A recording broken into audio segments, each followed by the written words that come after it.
en Notimundo Estelar. Información inmediata.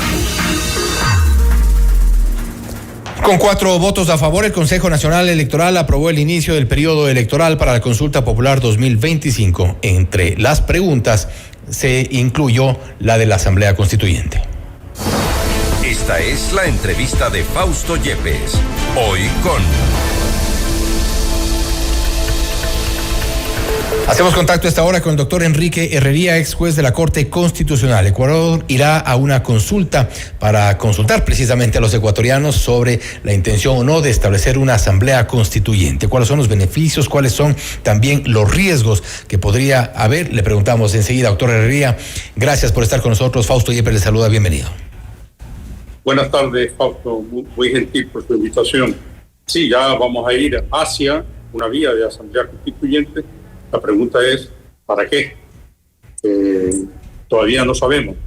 Yo me permití hace muchos meses sugerir al señor presidente de la República que se conforme una comisión de personas absolutamente independientes del gobierno, pero especialistas en la materia, que hacen relación a la construcción de una Carta Suprema, juristas de prestigio, economistas, sociólogos, representantes de prestigio de gremios, es decir, personas de un reconocimiento ciudadano que se crea en ellos con credibilidad para que elaboren esa hoja de ruta que era imprescindible para saber no solamente que íbamos a ir a una asamblea constituyente, sino el para qué íbamos a ir a la asamblea constituyente. Todavía no lo conocemos.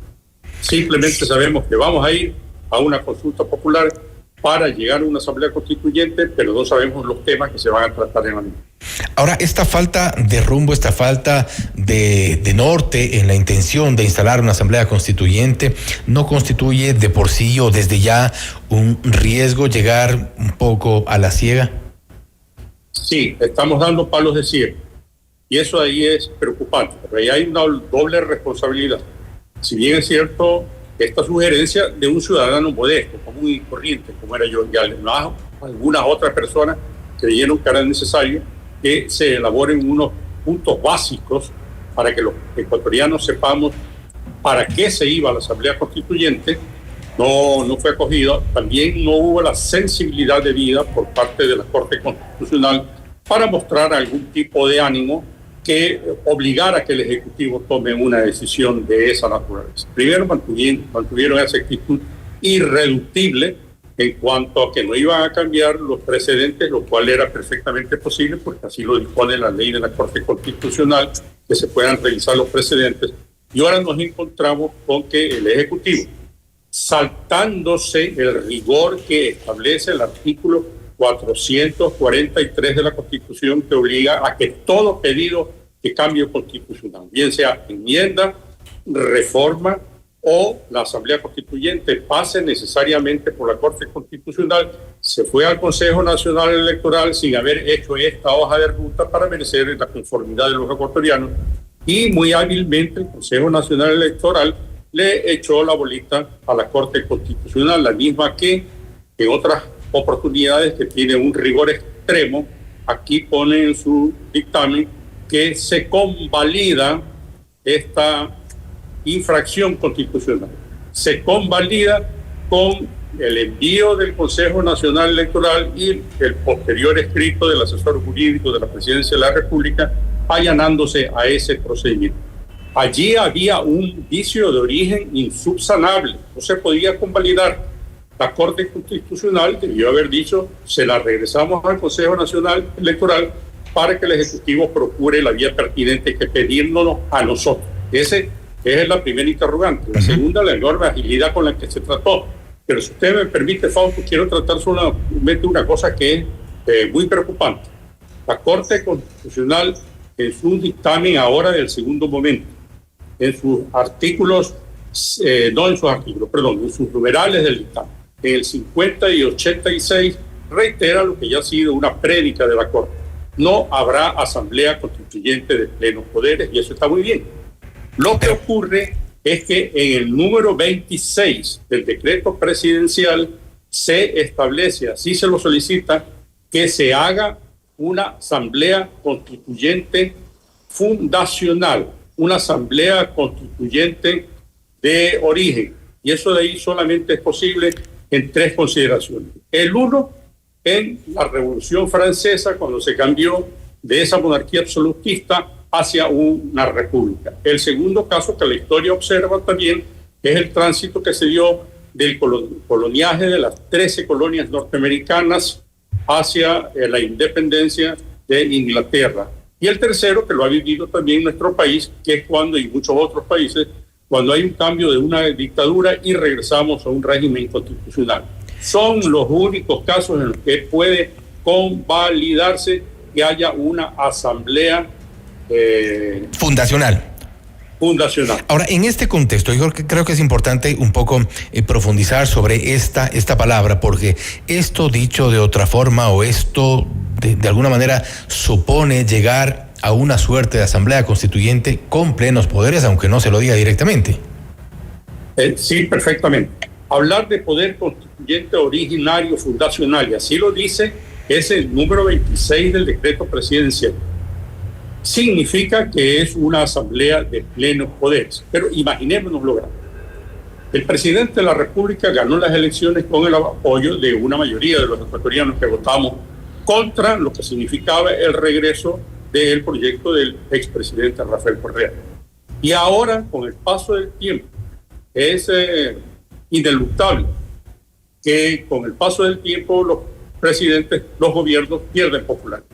Imaginémonos que si a esa asamblea constituyente originaria refundacional, dice el número 26 de ese decreto, imaginémonos que hay una mayoría del correcto, en el cual se van a declarar desde el primer día, apelando a que este numeral no fue materia de reproche de la Corte Constitucional, aunque digan más adelante que no era de plenos poderes, se declaran de plenos poderes, desaparecen algunas funciones del Estado, se hacen nombramientos provisionales o definitivos, y nosotros vamos a ver cómo nuevamente va a haber este clima terrible de inestabilidad. Y esa es un poco la preocupación y también la pregunta que muchos nos hacemos: ¿cuáles son los límites de una asamblea tal como está concebida, tal como sería concebida si es que los ecuatorianos decidimos ir realmente por una asamblea constituyente? En este tipo de conformación, en este tipo de alcances o límites que se podrían eventualmente establecer,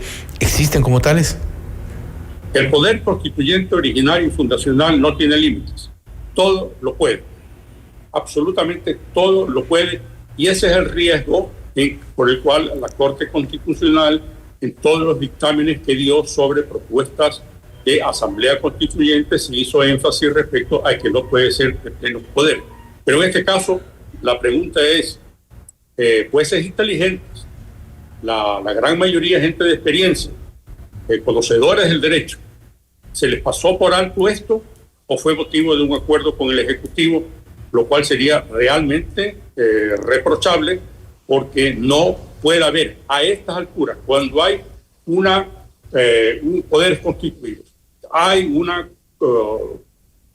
carta constitucional que está vigente, esa carta constitucional tiene procedimientos para los cambios constitucionales.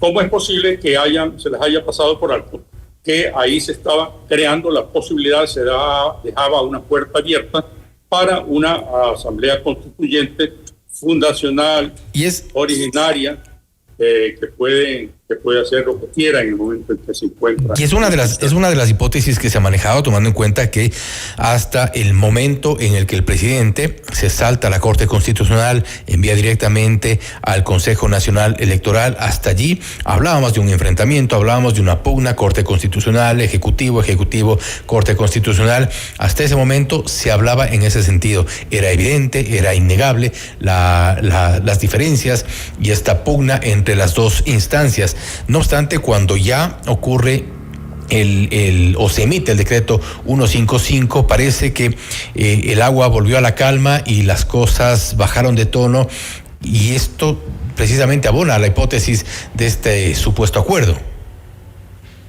Sí, y imaginémonos que no hubo el supuesto acuerdo, que eso de ahí quedará siempre en duda si hubo un acuerdo.